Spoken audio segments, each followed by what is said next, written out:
Just a brief look again on the history of the project. Livia has summed it up, and you have heard that I was informed very early about the project.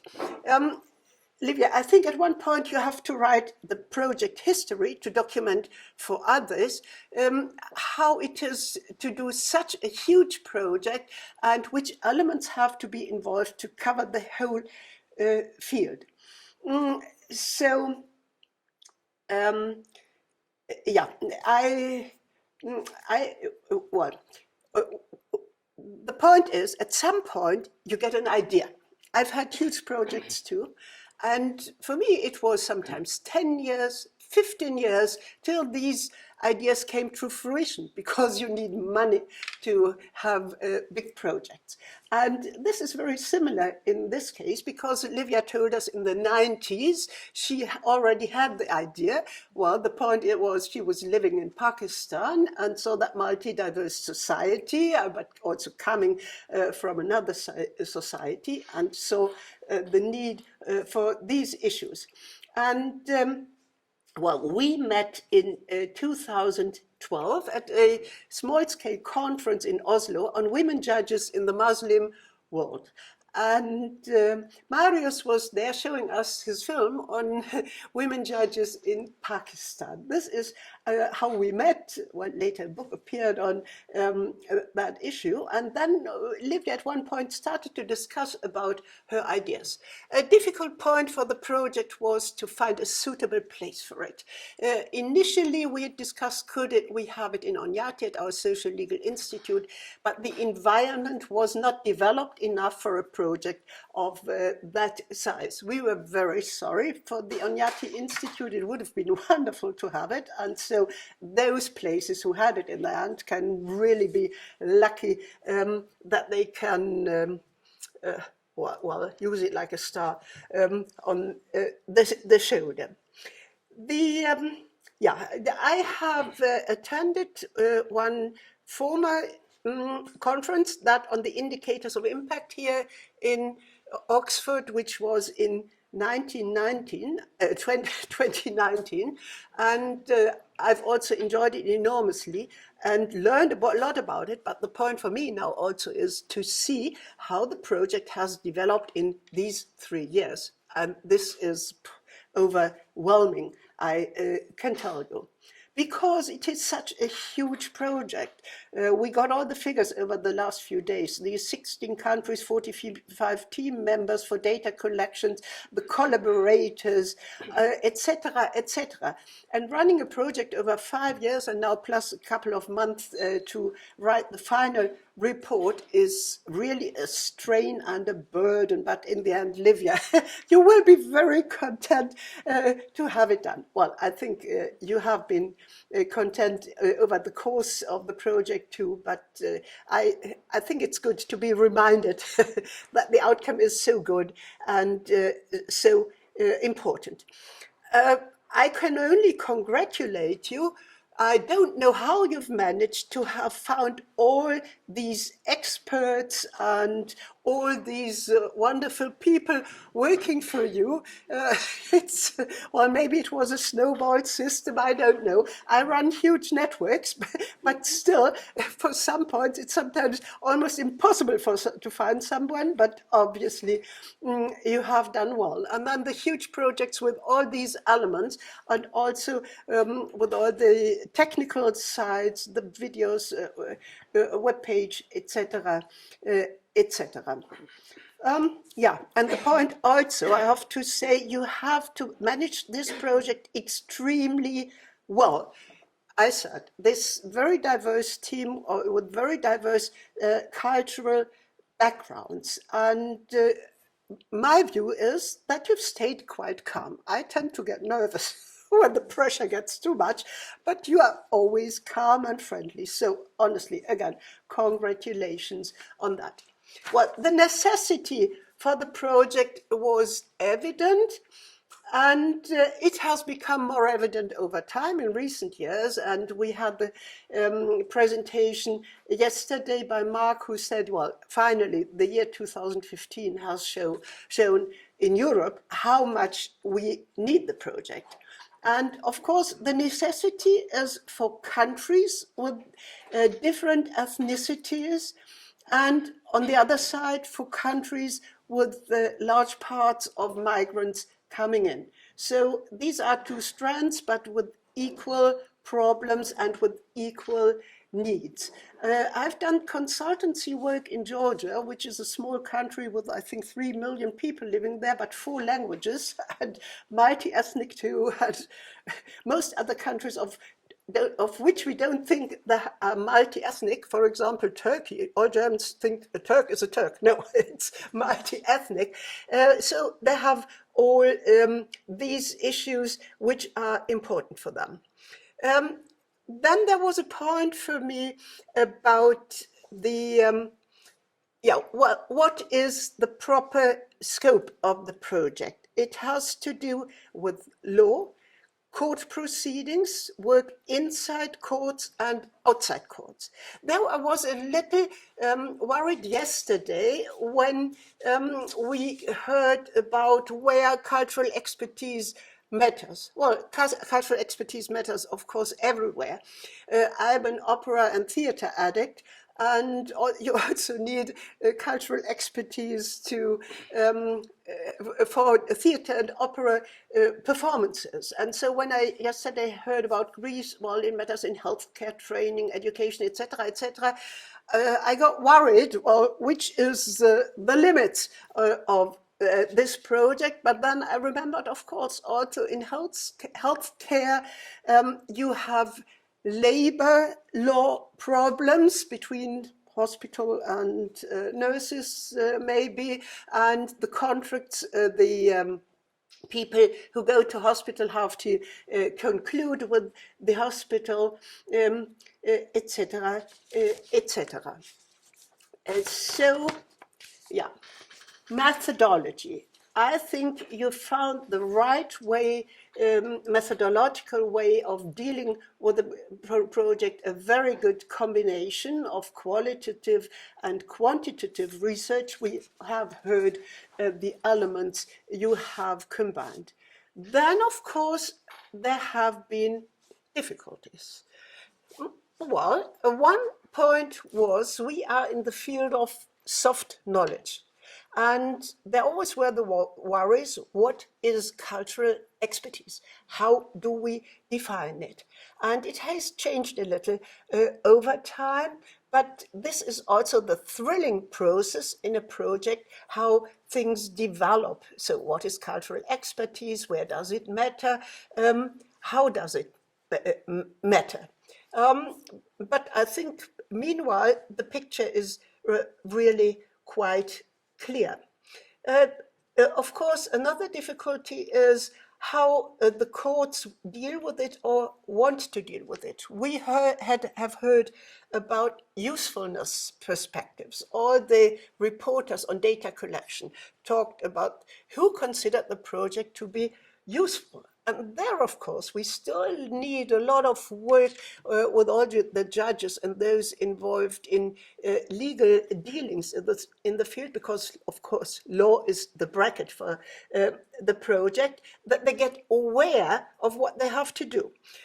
It was not amazing for me that particularly German and Austrian judges were reluctant to admit that the project is useful, because doing trainings for German judges, I know that they think they know everything. And so when I present social legal evidence to them, they say, we sort of, we know it better. But when I come with psychological tests, they love to do that. So this is, judges in our countries think they know everything, they define the world, and the world has to tick the way they tick. And here we have to go on working. But of course, also the question is, in what way do have those who who need legal work come to the courts, adapt to what is there. I said about the learning. What do they have to learn? And in what way does the system have to adjust to them? Of course, the judges think they're objective and neutral, applying a system which is universal. You know, in France, you speak about universality of the judiciary. So this, again, is a process for which this project is a very important part. Then we heard about all the fields where it matters. I remember 3 years ago, we were still worried, where does it really matter to have cultural expertise? But we got so many examples from all of you, from Poland, from India, wherever, where cultural expertise matters, so that no doubts are left. And of course, we haven't talked much about discrimination and anti-discrimination, which is an important issue in European law. And this is a European project. You know that we have the 4 European guidelines on anti-discrimination. And, well, I guess in the final report, you will elaborate more on that aspect still. Then we heard a lot about the outcome, and well, I don't think I have to sum it up because you've all been present. I was in awe all the time to hear about all this, about collecting data, evaluating them, visualizing them. And then we heard about the trainings. And this, of course, again, is a sensible question, as we heard from our colleague from Canada. How do we deal with it? If you talk about anthropologists, maybe, but of course you need training for judges, and you need training for social workers who are involved in some legal issues. And again, so much has been done here, and the field is structured. You have the guidelines. Livia showed us yesterday all you have done, that you've been able to do it in that time. Congratulations, I can only say congratulations all the time. Well, and I don't have to repeat how much of which and what had happened. And the technical side, of course, is enormous. And this is for me to talk about project dissemination, what I would also call PR and marketing. But that's always very important in a project. So there's an important role which Marius plays, but there's the role with our colleague from the UK, he's not here now, plays the setting up of the website, the reference system. Our colleague, yeah, you've done, sorry if I don't remember all your names so far, and all the media which have been produced. And you cannot do enough in that sense. Because people have to know about the project, and the outcome has to be used, because this is the sense of this project, that it is acted in practice. And I know how difficult it is. Many projects finally close down after the project phase after some time, because, of course, you have to update, or someone has to update what has happened. And so a way into the future has to be found. So this brings me to the point what I think could still be done. One point, and I think I'm convinced you're going to do it in the final report, is I would like to get a structured overview over all the subjects which are there, and maybe also to get an evaluation which subjects have been cited more often than others, so have more weight. It will be difficult to weigh it, but something in that sense could be done. But of course, we've also seen it differs from country to country. Anyway, a little bit more of that, but it's a classical task for the final report. So I'm looking forward to reading that. And maybe someone could do an evaluation of the outcome according to gender. Gender of the cultural experts. I'm quite convinced that there are more women doing it than men. Of course, also the gender composition of a project team is interesting, but also in how far gender issues are involved in the judgments and in other project, in other legal dealings. That will be very interesting to know, also under the aspect of intersectionality. So these are the things which came to my mind, and of course to stress the communication aspect. I'm working as a communications trainer for the judiciary, and there I always, of course, do intercultural communication. What do we have to do that we can understand each other well, and that we don't hurt each other? But this, in a sense, is inbuilt in all you do. But you could make it a special point in the in your report in the end.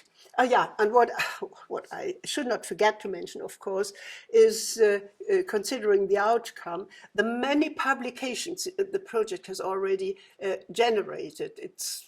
You gave us the number 50, but it goes beyond, because this is what was in the closer context of the project, but all those involved in the project have published more in other languages, which may not be accessible to those in the project. And that takes me to my final point, and then the half hour is over. And my final point is, what do we need for the sustainability of the project? So I heard that there is a Royal Anthropological Institute in the UK, and there is a Super Diversity Institute somewhere, but maybe that was a plan, maybe I misunderstood that. Given that it is a European project, we need a European Institute for Cultural Expertise. We have a Gender Institute in Tallinn, and so we also need a European Institute for Cultural Expertise.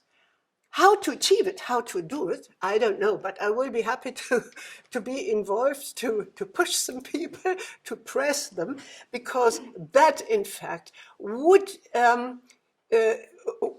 help to give real sustainability to the project, with this enormous scope, this enormous outcome, and which is so timely and important for our societies. So again, thank you so very much to all of you, and mainly to Livia.